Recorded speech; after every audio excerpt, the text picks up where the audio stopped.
Bienvenidos a Círculo de Grandes Ligas. En una entrega más que especial con un invitado que tiene una altura de logros, de realizaciones que son fuera de la cancha, obviamente. No es pelotero, que quede claro, Sí, no es atleta, dijiste Grandes pero Ligas. es un hombre de Grandes Ligas y nos referimos a Cristóbal Marte Jofis. Cristóbal de Jesús Marte Jofis. Así mismo, el nombre completo. Señor, gracias por estos minutos de calidad. Gracias, Hansen. Un placer estar contigo y por tomarme en consideración. Yo igualmente te agradezco. No, gracias a usted. Teníamos un tiempo, ¿verdad?, por vernos y usted Pero ubicó la fecha. gente de trabajo a veces es difícil poder coordinar el Hay tiempo. que estar atrás de ellos. No, yo dije en la introducción, fuera de la cancha, porque usted lo que hace afecta a la cancha, pero usted no está en la acción, obviamente. No, natural. Pero tiene mucho que ver. Bueno, si tú lo dices. Usted nació un 3 de enero. Nací un 3 de enero 1952. en San Cristóbal, en la fortaleza de San Cristóbal, con una comadrona que era hermana, murió ya en paz descanse, de Chichita Varina. Chichita Varina, muy conocida, muy famosa, era lo que hacía los pasteles en hoja allá en San Cristóbal. Mi papá era comandante, gobernador de la provincia de San Cristóbal en aquella época. En la época de Rafael Leónidas Trujillo y Molina. Correcto, del doctor Rafael Leónidas Trujillo Molina. ¿Usted lo Generalísimo doctor, claro, y te puedo enseñar esta foto de él. ¿Usted lo trató? ¿Usted lo trató? Totalmente. Te puedo hablar de eso. Mi último cumpleaños en vida él lo celebré en Hacienda Fundación con todos mis amiguitos. Yo tengo todavía esa foto y ahí estaba muchísimo, que no sé si uno le va a gustar que uno lo mencione. Yo no tengo vergüenza de nada de eso porque yo no me arrepiento de nada ni tengo nada que ver con las cosas negativas de ese régimen, ¿no? ¿Verdad? Si quiere hablar de política, pero de eso podemos profundizar muchísimo, todo lo que tú quieras, pero yo soy una persona responsable y no varío mi conducta, siempre he sido predecible. ¿Usted nunca Totalmente. ha escondido que lo conoció a él, a su familia? ¿Cómo? ¿Usted nunca ha negado que conoció a él? No, jamás, nunca, jamás. A diferencia de muchos que se beneficiaron de él, muchas familias que se beneficiaron de él y hicieron cosas en nombre de él, y hoy lo niegan o lo maltratan de palabras, su memoria y todo, cuando antes lo aplaudían. Si tú aplaudías ayer, tú tienes que aplaudir hoy y tienes que seguir aplaudiendo mañana. Ese es un principio que yo tengo, que me enseñó mi padre. Hay que ser coherente. Hay que ser coherente. Entonces, mi último cumpleaños, estando él en vida, fue el 3 de enero del año 1961 en Hacienda Fundación. Varios meses antes, él lo mataron en mayo, ¿verdad? Del 61. ¿Usted lo lloró? ¿Eh? ¿Usted lo lloró? Bueno, yo tenía apenas 10 años, ¿no? ¿Verdad? Yo sí recuerdo esos días como días de mucha tensión en mi familia, en mi casa. Mi padre era mayor general, ¿no? ¿Verdad? En esa época ya, y mi familia era muy allegada a la de él, ¿no? Y a él específicamente. Su padre era un hombre de confianza de él. Mi papá era un hombre de confianza de él. Pero gracias a Dios, ¿no? ¿Verdad?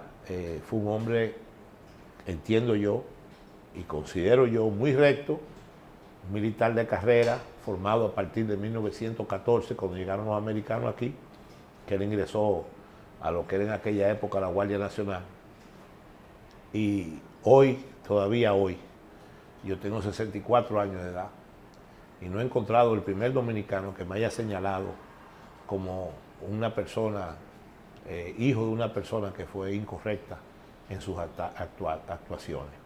Eso no lo he encontrado. Todo por lo contrario, todo por lo contrario. Y eso me hace sentir orgulloso de mi papá, de mi papá. Me siento muy orgulloso y muy honrado de ser hijo de una persona como él, que me trazó las pautas a seguir, que me han dado el éxito que tengo hoy en día en la sociedad dominicana. Independientemente de la tendencia política que uno puede tener o otro puede tener, porque cada quien hace lo que entiende que tiene que hacer, siempre y cuando lo haga bien hecho y dentro del marco de la legalidad y dentro del marco de la moralidad.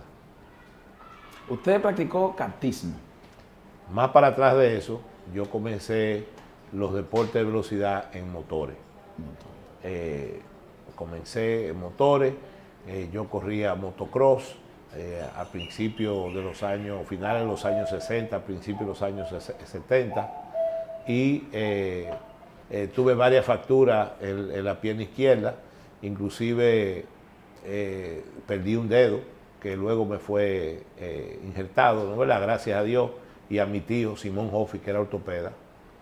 En aquella época, de los primeros ortopedas que tuve en este país, Simón Hoffi Fuentes. Y ¿Hermano de su madre? Hermano de mi madre. Mi madre tenía eran tres, mi mamá era la mayor, murió de Doña Aurora. Doña Aurora de 101 años murió, de 101 años. ¿Y su padre? Papá murió de 98. Larga vida. Sí, larga vida. ¿Usted espera llorar 90, 95? No sé, eso nada más lo sabe No, el obviamente. Todopoderoso y la Obviamente. Virgen de la Altagracia, en quien creo mucho y le tengo una devoción increíble. Y me siento bien cuando les rezo, cuando me comunico con ella. Yo soy un hombre de mucha fe en la Virgen de la Altagracia. Hay gente que no cree en eso, pero yo sí creo en eso. Y, perdóneme, entonces, ¿cómo usted abandonó? ¿Cómo usted se salió de los deportes De los velocidad? motores. ¿Por las lesiones? Sí, no, los motores los tuve que dejar por eso. Después que me injertaron el dedo, y que gracias a Dios no quedé cojo ni nada, mi tío Simón hizo un buen trabajo ahí. Decidí no seguir, porque yo era muy violento, yo era muy arriesgado, es decir, a mí no me gustaba perder. Yo siempre he dado en mi vida el todo por el todo, y la pasión que le puedo tener a un deporte o a una disciplina deportiva lo hago al máximo, siempre ando en el límite, y eso me llevó a eso, ¿no? De ahí incursioné en el mundo del realismo, en la época del Santo Domingo Autoclub, el Quiqueya Autoclub, de los cuales fui fundador en el Santo Domingo Autoclub, junto con don Horacio Álvarez, Timo Pimentel, un sinnúmero de personas. Mi hermano Cuqui, en paz descanse, también fue de los fundadores, Jacinto Peinado, en paz descanse, y muchísimas personas que te puedo seguir nombrando. Entonces hacíamos rally, que era lo que se corría en aquella época. Yo tuve varios copilotos, específicamente dos, que fueron con los cuales tuve mayor éxito. Yo fui campeón nacional 2 veces de realismo. Lo cogí con mucha pasión, con mucho interés, con mucho entusiasmo, y tenía un vehículo Volkswagen preparado con todo lo necesario. Compré en Suecia todos los equipos electrónicos en aquella época, que no existían computadoras, pues ya habían ese tipo de computadoras. Estoy hablando de los 70, ya habían ese tipo de computadoras para rallies, Speedpilot, Time Master, que eran los equipos que uno compraba bien sofisticados. Y tuve al ingeniero Carlos Ariza, anda por ahí todavía, fue un excelente copiloto. Y luego al hoy contramirante ya retirado, García Lecón, Cuqui García Lecón, fue mi copiloto, y con él yo gané con cada uno de ellos un campeonato nacional. Uno con Carlito Ariza, el otro con Cuqui García Lecón. Ya de ahí sí pasé a los go-kart. Y comenzábamos a correr, sí. No, al final no. De ahí yo pasé a los go-kart, y en paz descanse Jimmy Paul, no sé si tú recordarás quién era Jimmy Paul, trajimos los primeros 10 go-kart al país. Y corríamos primero alrededor de la Biblioteca Nacional, ¿verdad? Hasta que nos sacaron de ahí. Entonces, con Herminio Alberti, que todavía anda por ahí, sí, que era relacionador público de Double Buble. Hermano mío. Hermano, Double Buble, allá en Herrera. Ahí hicimos un circuito y corríamos ahí en un circuito de go-kart. Después fuimos a correr en el Monumento de Santiago. Ahí por poco me rompo una pierna. Herminio no me contó eso a mí. Pues dile que te cuente. Fuimos a correr el Monumento de Santiago, corríamos en Puerto Plata, y eso así de gente. Y bueno, pues corríamos go-kart, ya el kartismo fue evolucionando. Hasta que un día nos cansamos de correr en la calle, peligrosísimo. Cada vez que tú le dabas un container, un problema. Sí. Inclusive tu vida corría riesgo, porque ya teníamos go-kart más profesionales. Y un día yo le pido al doctor Balaguer, en su primer gobierno de los 70, que nos hicieron un cartódromo. Entonces yo le expliqué todo lo que era un cartódromo. Balaguer era padrino mío de confirmación. Trujillo lo fue de bautizo. Vamos a dejarlo, páralo ahí. Vamos a hacer una pausa, entonces regresamos. Está ahí el tema va a estar más que bueno. Aquí estaba el martes 5 de Grandes Ligas.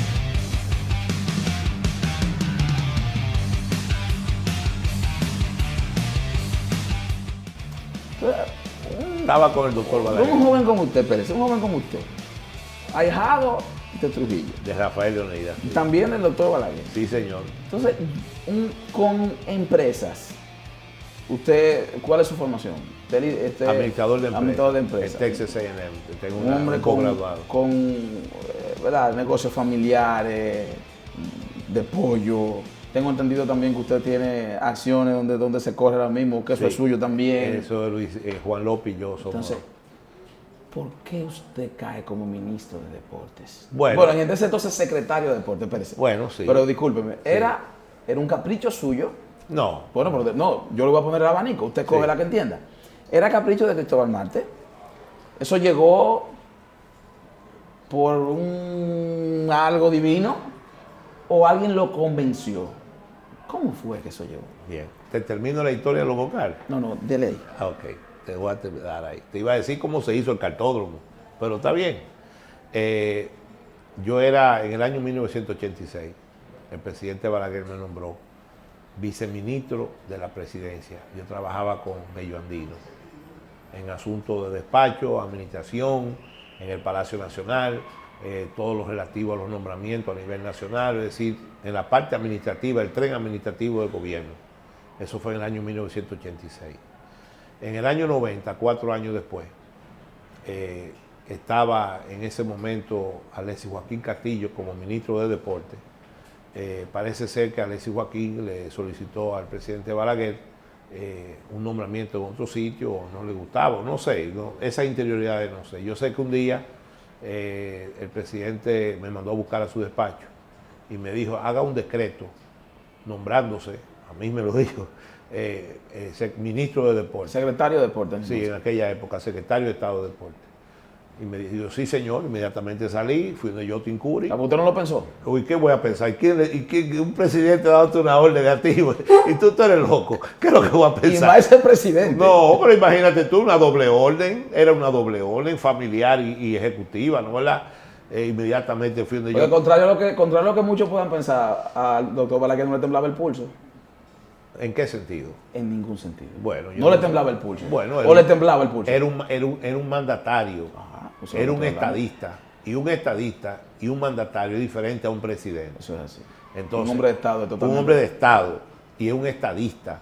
Entonces, como tal, él siempre actuó. Entonces, yo aprendí mucho de él. Fue una universidad de 10 años que yo tuve con el doctor Balaguer. Y aprendí mucho. Y a mí me encargaban asuntos de Estado bien delicados. Cada vez que había una huelga, por ejemplo, usted puede ir a San Francisco Macorís a investigar allá el trabajo que nosotros hicimos, que fue muy beneficioso para la comunidad, entiendo yo. Y a todos esos choferes que todavía están hoy en día con muchísimos problemas, pregúntele cómo yo los trataba a ellos. Mi despacho en el Palacio era un despacho sindicalista. Todos los que iban allá con problemas había que resolver los problemas, porque eso era parte de la sociedad y uno está para servirle al pueblo, no para servirse del pueblo. Por lo menos eso me enseñaron a mí. Entonces usted hizo su secreto usted mismo. Y lo hice y se lo llevé y lo firmó y cogí para allá. De una vez Bello Andino me llevó, me puse en posesión en el año 90.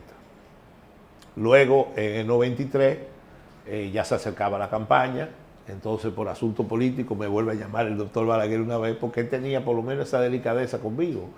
Y me dice, hágase un decreto nombrando a Cookie Torres. Minú en esa época era secretaria administrativa de la presidencia, entonces nombraron a Cookie Torres como secretario de Estado de Deportes, sustituyéndome a mí, y a mí me nombraron en ese momento. Son hermanos ellos dos, ¿verdad? Sí, hermano. Y a mí me nombraron inmediatamente en el mismo decreto, creo que fue, o si no uno aparte, secretario de Estado, asesor deportivo del Poder Ejecutivo, y volví para el Palacio, para mi oficina. Ahí estaba mi oficina. Y nada, ahí seguí trabajando. Luego... Se lloró cuando usted se fue. Bueno, yo no sé si lo hice bien o lo hice mal. Se lloró. ¿Usted cree? Sí, yo estaba ahí. Bueno. Yo vi muchos atletas que lamentaron su... Por lo mismo que te dije, yo hago las cosas con mucha pasión y mucha dedicación y me entrego a lleno. Y trato de hacerlo mejor, en cualquier posición que yo esté. Entonces, luego, en el año 95, ¿no, verdad? Estaba Elías Wessing Chávez, ¿no, verdad? Y me nombraron otra vez ministro de Deporte por segunda vez, y yo fui que le entregué a don Juan Marichal, que para mí fue un honor entregarle a don Juan Marichal. Hice todo por el libro, todo el reglamento, auditado todo, las auditorías, todo en orden, creo yo, y lo entregué y nadie me cuestionó nada, ni fui objeto de cuestionamiento, ni de mala administración, ni nada por el estilo. Y todo fue entregado en orden como tenía que entregarse. Ahí llegó, entonces, ¿cuándo nació su amor por el voleibol? ¿En la primera o en la segunda? El amor por el voleibol nació inmediatamente en la primera, en los años 90. En esa época... Nada de esto estaba aquí. No, nada de esto. Nada de esto, espérate. En esa época, el Ministerio de Deporte, el hoy Ministerio de Deporte, estaba en un multifamiliar en la Villa Olímpica, que todavía están ahí, ¿verdad? No lo que quedaron como... El vehículo suyo era un Mitsubishi. Una Mitsubishi Montero, Sí, pero esa era mía privada. ¿El suyo? ¿Tú no con el suyo? Sí. Bueno, cuando yo llegué al ministerio, ahí no había de nada. Yo recuerdo que yo encontré a Nelson Ramírez, que era técnico de deporte, y lo nombré en aquella época, inmediatamente, en mi primera gestión, director técnico nacional, pero el tipo no tenía vehículo. Entonces yo fui y le pedí un vehículo a mi mamá, de lo que ella tenía, y le quité un Volvo que ella tenía, y le dije, Nelson, en eso que tú te vas a mover, pues aquí no hay ni dinero para comprar un vehículo, ni hay vehículo. Y en eso que usted va a mover, y en eso se movía, tú se lo puedes preguntar a él. También recuerdo que en esa gestión yo hablé con el presidente Balaguer y le dije, presidente, yo necesito que usted me nombre a Marco Jiménez como subsecretario de Estado administrativo de deporte, porque es una persona que entiende de deporte y me puede ayudar en la parte administrativa. Pero Marco era general retirado. Entonces yo le expliqué eso a él, me dice, pues, nómbrelo general de nuevo y haga el decreto. Y así fue. Tú se lo puedes preguntar a él y yo, Marco, vístete que ya tú eres de nuevo general y mira aquí tu decreto como subsecretario de Estado administrativo de deporte. Y así comenzamos a trabajar. Luego, Aneli Manuel Doñé, un excelente técnico de deporte, una persona de quien yo aprendí mucho. Profesor. El profesor. Profesor sí. de profesores. Sí, lo nombré también. El primero tuve que convencerlo a él. Esa fue mi segunda gestión. Tuve que convencerlo a él, que no fue fácil convencerlo. Y finalmente me aceptó y entonces le pedí el decreto al presidente y también lo nombramos como subsecretario de Estado de Deporte. Y trabajó conmigo. Y hicimos un excelente equipo de trabajo.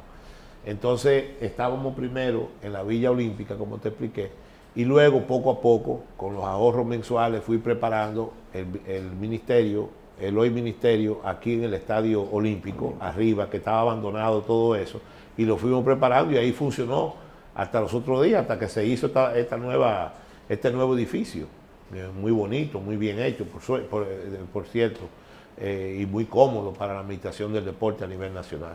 Y así fue la situación. Entonces, en esa época, los años 90, el profesor Ricardo Arias me fue a visitar allá, a la villa. Y ahí está el profesor Ricardo Arias. Yo no sabía, no me recordaba quién era el profesor Ricardo Arias.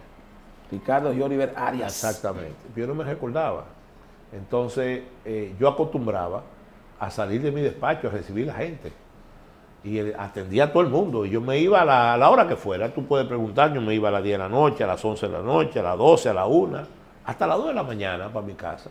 Porque ese era mi trabajo y yo lo hacía con mucha pasión y entrega. Cuando lo veo a él, se me pareció a alguien, pero ya no tenía cabello.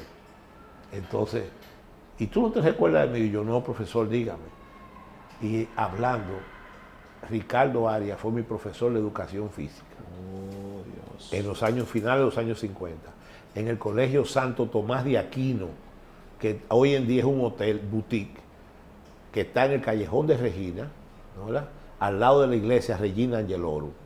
Y ahí conocí yo al profesor Ricardo Arias, que nos ponía a dar salto y a hacer marinero, nos ponía a correr con pelota, a tejer correas, y cosas, manualidades y cosas de esas, que en aquella época los profesores de educación física, aparte del manual cívico que le enseñaban a uno en las buenos modales, educación, etcétera, y comportamiento ciudadano, él era de esa clase de personas. Esos profesores, esos robles que hoy en día están tan escasos, por no decir que no existen, y que impactan en la vida de uno, cuando uno es joven, impactan en la vida de uno.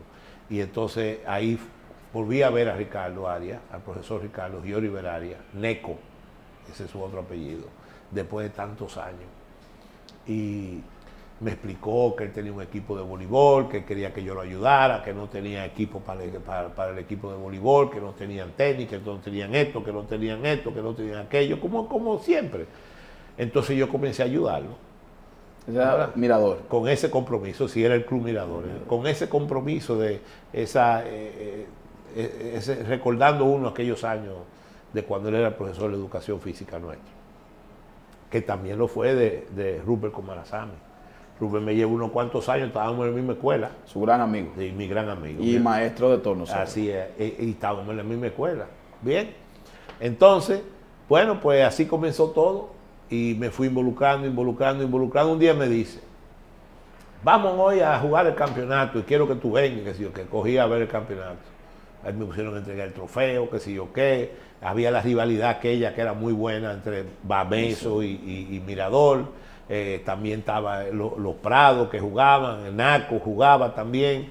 En fin, entonces aquella época que era el voleibol de clubes lo que existía, que una lástima que poco a poco se fue perdiendo esa costumbre.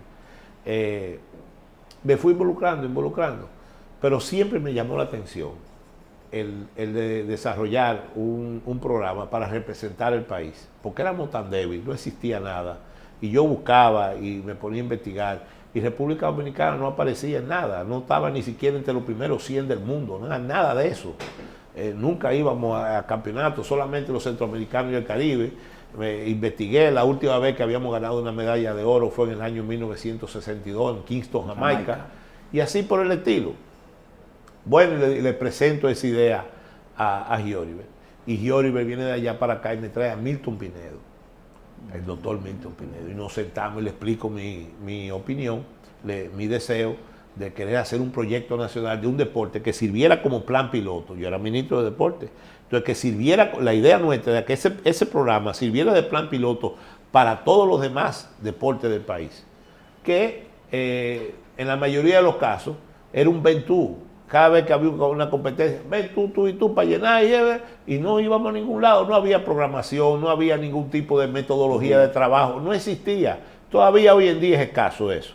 Por eso yo aplaudo cada vez que un ministro, lo hizo el pasado ministro y ahora también Danilo Díaz, que están en la elaboración de un plan nacional de deporte, que hay una ley nacional de deporte, que quieren hacer esto, y eso es importante, porque el que no planifica no llega a ningún lado. Vamos a hacer otra pausa. ¿Cómo no? Continuamos con más de su interesante ruta del voleibol. Así es.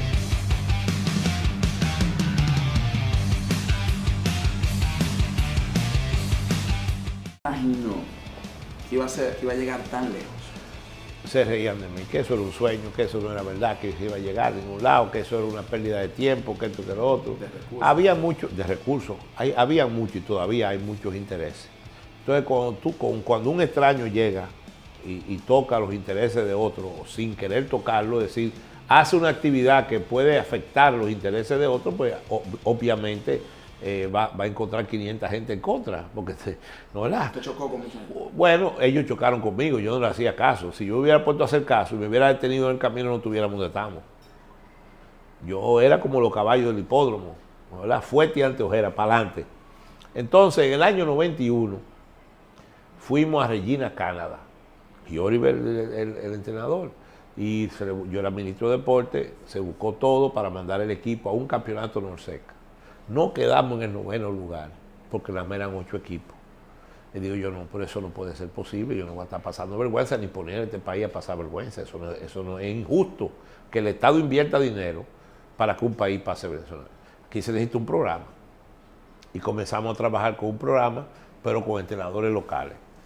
Ya la cosa fue mejorando y ya en el año 93 fuimos a Colorado Springs, a otro Norseca, ¿no? Y ahí, en el 93, en ese Norseca se quedó 5º lugar. Ya la cosa comenzó a mejorar, porque se estaba entrenando, había cierta metodología de trabajo. Luego, ese mismo año fue Ponce, los centroamericanos y el Caribe de Ponce, y perdimos la medalla de bronce frente a Venezuela, que en aquella época era un país, ¿no verdad?, con toda la posibilidad y los recursos necesarios en cuanto a deporte se refiere.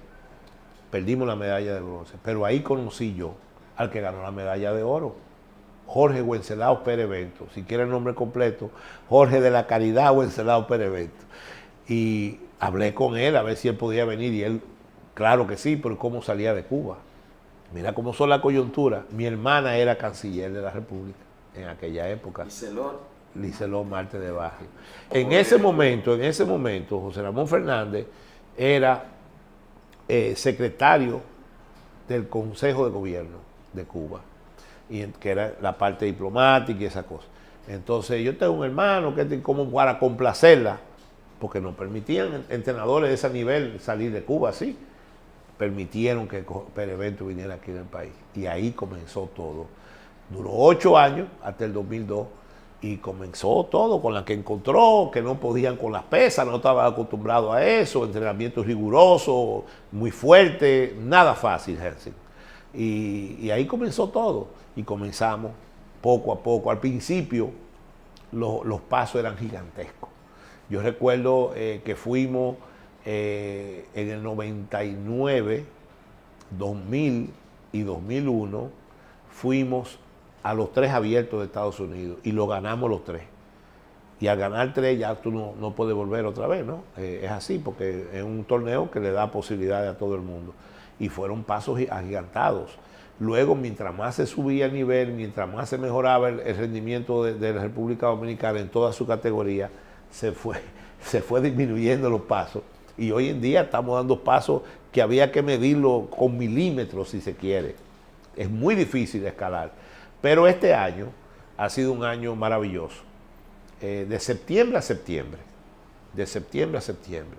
Y ahí es que está el crédito del programa que se está desarrollando. Obtuvimos un título mundial. Primer título mundial para un deporte de conjunto, fuera de lo que es el clásico de béisbol. Un título mundial, que fuera de lo del béisbol, por lo que te acabo de decir, que es una religión en este país, como el fútbol en Brasil es una religión, no se puede tomar en cuenta el béisbol. Además, aquí no hay deporte que pueda competir con el béisbol. 37 academias profesionales que desarrollan atletas para el país, pero para su uso. Tan así que vi en estos días un comentarista deportivo diciendo que las academias están poniendo trabas para la participación de los peloteros en el torneo de invierno, que esto y que lo otro, que no permiten. Ese tipo de problemas. Bueno, entonces sácame el béisbol. Tuvimos un título mundial en la categoría sub-20. Cogimos oro en el Gran Premio Mundial por primera vez. Cogimos oro en la Copa Panamericana por 5ª vez. Cogimos oro en el sub-20 continental, ganándole a Estados Unidos, Norteamérica, en esa categoría, que no es fácil, y en su país, en Fort Lauderdale. Cogimos oro en la sub-18 en Puerto Rico, ganándole a Estados Unidos en las finales también. Y logramos el tricampeonato panamericano, es decir, 3 veces consecutivas, por eso somos tricampeones panamericanos, en la categoría sub-20, sub-23, que fue en Perú, venciendo en las finales a Argentina, que ya no había ganado en ese mismo torneo en la ronda preliminar, pero luego en la final le ganamos 3-0. Entonces eso te indica a ti el trabajo de sustentación, de base, de desarrollo que se está haciendo en el país, lo cual asegura la categoría superior. Y hoy en día, independientemente de que no logramos, el único objetivo que fallamos este año fue la clasificación olímpica, bajamos 2 posiciones, estábamos en el 7º lugar, hoy en día estamos en el 9º lugar del mundo, con todo y no haber ido a los Juegos Olímpicos. La visión suya de que las atletas de voleibol, hoy día, o sea, usted llega aquí, se parece como si fuese un parqueo de pelotero. Con la jipeta, pues. Sí, económicamente estable. Muy estable. Y yo me alegro de eso, y eso me enorgullece. Cada vez que yo veo una muchacha que viene y sube, ¡ay, Cristóbal, ven para que vea la jipeta que compré! O ven para que vea el carro que compré. Eso me enorgullece porque compra un vehículo, pero primero tienen que comprar su casa. Yo casi las obligo a comprar su casa. Y yo tengo atletas que viven en el Naco. Libebe Mejía, la china, tiene un apartamento en Naco, a 1 cuadra del Club Naco. Y tú sabes lo que cuesta ahí una casa, ¿no, verdad? Y él no se lo debe a nadie. Y ahí tiene el título guardado en la caja fuerte. Y es un ejemplo. No voy a hablar de Milagro Cabral, no voy a hablar de Cosiri Rodríguez, no voy a hablar de Mambrú, no voy a hablar de Betania de la Cruz. Y así por el estilo, no voy a hablar de ninguna otra. Estoy poniendo un ejemplo por poner tu ejemplo. Y es verdad lo que tú dices, eso parece un dealer ahí abajo. Vamos a una pausa. Cristóbal Marte, Círculo de Grandes Ligas.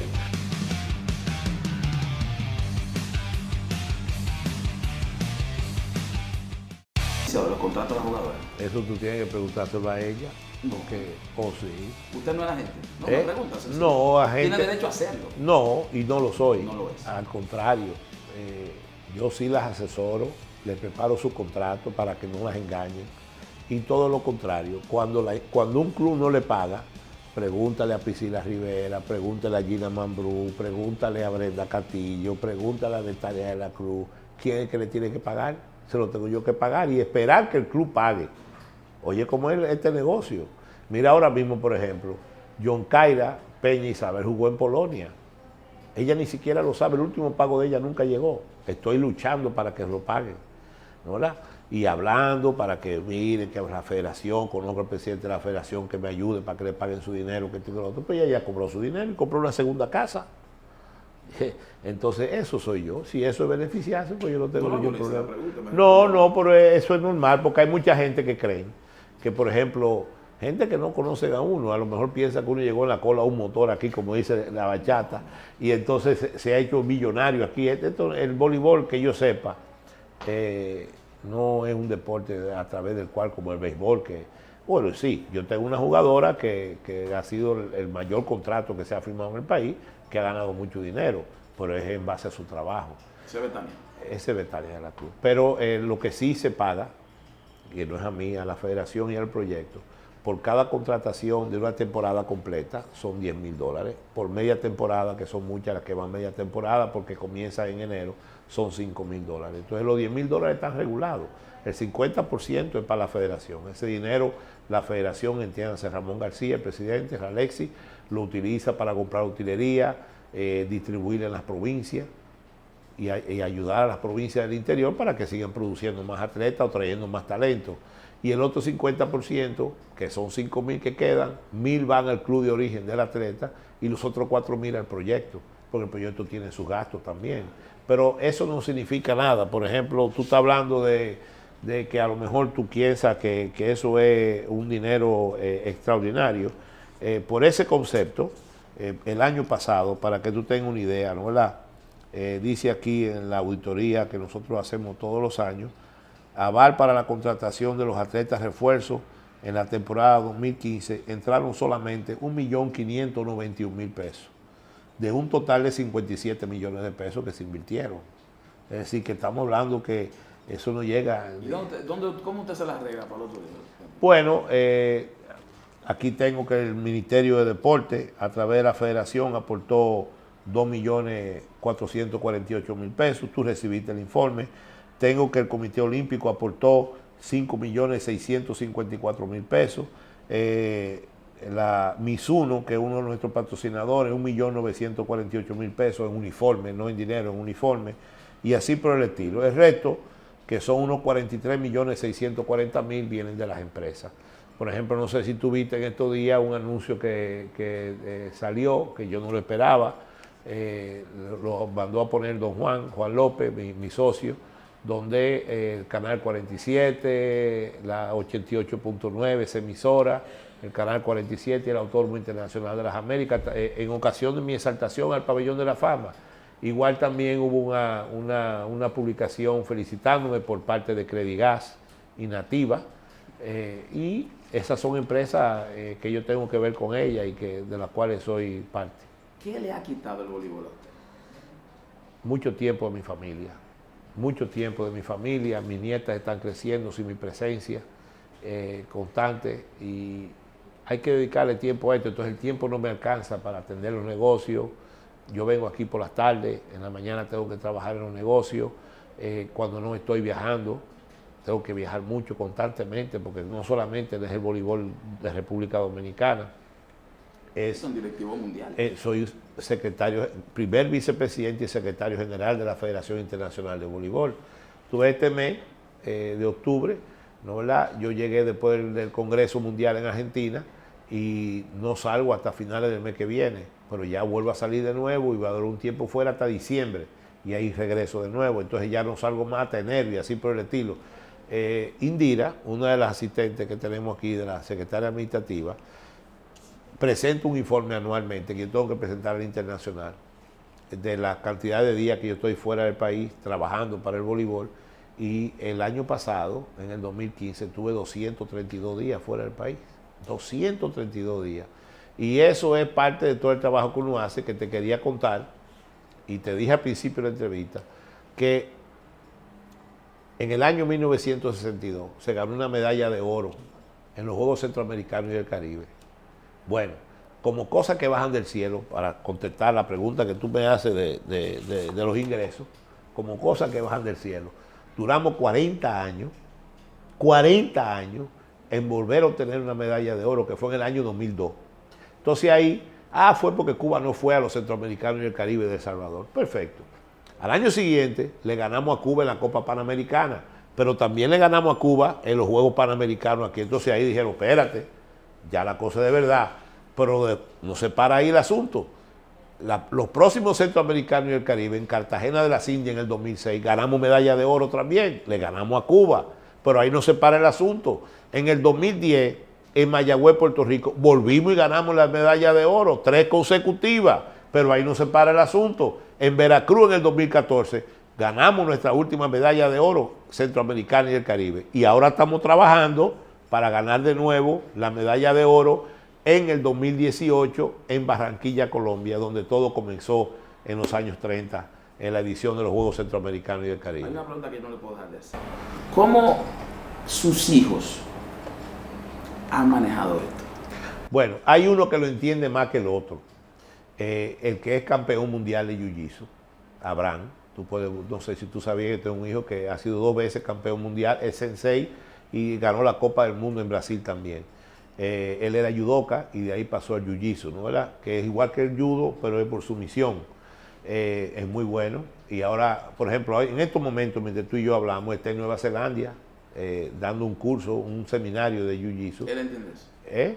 Él entiende su rol. No, él sabe su rol. Entonces él entiende, porque como es atleta, él entiende que esto quita mucho tiempo. No. El otro no, pero el otro vive en Estados Unidos. Él estudió en Cambridge University, Fisher College, en Boston, graduado de Administración de Empresas, y se desarrolla en ese ambiente. No ha querido venir al país, él está trabajando allá, le va muy bien.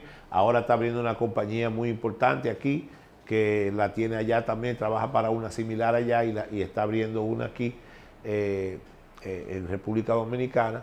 Y él se desenvuelve en los asuntos de finanzas. ¿Usted se lleva bien con los dos? Sí, me llevo excelentemente. Hubo uno de ellos, el más pequeño, el que vive en Estados Unidos, que vino para mi exaltación. Ahí estaba mi familia completa, excepto Abraham, que no pudo llegar a tiempo porque estaba muy... no lo planificó para poder llegar ahí. Tuvo un problema con el pasaporte, creo que se le extravió el pasaporte o algo así por el estilo. ¿Y su relación con su ex esposa?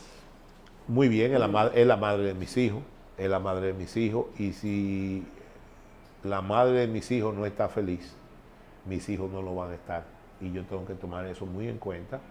Y eso tú se lo puedes preguntar a ella también, sin problema ninguno, porque yo soy una figura pública. Yo me ocupo de todo lo relacionado con mi familia, o por lo menos creo yo que me ocupo de todo lo relacionado con mi familia, y tenemos una excelente relación. Si hay que salir a cenar con la familia, se sale a cenar. Una relación de personas adultas, de mucho respeto, mutuo respeto, y simplemente nuestro temperamento no compaginaron. El matrimonio es un sacerdocio, pero me llevo bien con ella, no hay ningún tipo de conflicto, como hay matrimonios que terminan y entran en una etapa nueva de conflicto, de problemas. No, aquí está todo tranquilo, que entiendo yo, y está todo bien, que yo sé. Si usted pudiera quitar algo del mundo, ¿qué usted eliminara? ¿Qué yo eliminara si yo pudiera quitar algo del mundo? La pobreza. La pobreza, el que logra eliminar la pobreza, crea y elimina con ella muchas cosas que rodean la pobreza. Va a haber mejor educación, no va a haber delincuencia, drogadicción, alcoholismo.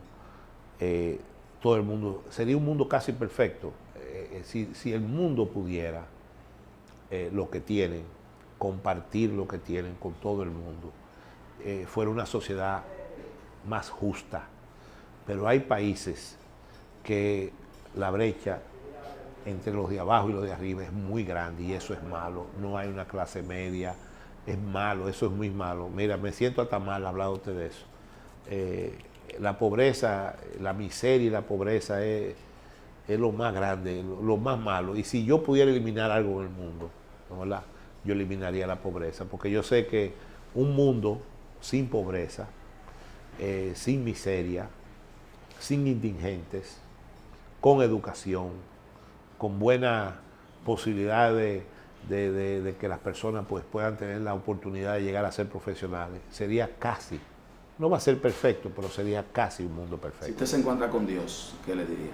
Que elimine la pobreza, que no es justo que todo lo que lo amamos, todo lo que lo seguimos, a la Virgen de la Altagracia también le pediría lo mismo, que nos diera la oportunidad de que el mundo fuera diferente, que no hubiese pobreza en el mundo. ¿Por qué tiene que haber pobreza? Te pregunto yo a ti, ¿por qué tiene que haber pobreza? ¿Por qué tiene que haber ricos? Vamos a ser todos más equitativos. ¿Qué hace una persona con tantas cosas sin compartirlas? No se la va a llevar el día que se muera. Mi abuelo, Abraham Hoffi Naufer, trabajó toda una vida y dejó una fortuna. Y 2 o 3 años antes de morir venía un jipe de Atomayor a traer la leche y el queso. Él fue el que fundó el queso Patrón de Oro, que todavía existe y lo vendieron después. Y venía de Atomayor y se ocupaba de sus hijos, le llevaba un bidón. ¿Cuándo fue la última vez que tuviste un bidón de leche?